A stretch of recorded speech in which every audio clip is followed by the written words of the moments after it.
Dès le début de l'année, et même depuis 2024, les cours des broutards ne cessent de grimper et grimper et grimper.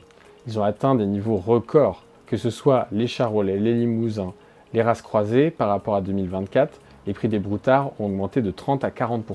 Et vous le savez, cette hausse n'est pas nouvelle. Les broutards français ont pris plus d'1 euro, voire 1,50 € le kilo vif par rapport à il y a 2 ans. Mais jusqu'où cela ira-t-il ?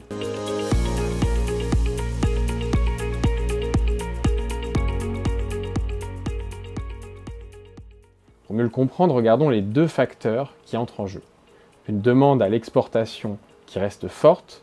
Les Italiens, qui sont historiquement les plus gros importateurs, ont déjà importé presque 200 000 broutards en 3 mois. Mais il faut aussi prendre en compte l'Espagne, qui a importé près de 42 000 broutards depuis mars, et ce, en croissance de près de 60% par rapport à 2024. Tout cela mis bout à bout, les exportations sont en hausse en ce début 2025. Le second facteur, une offre plus que limitée.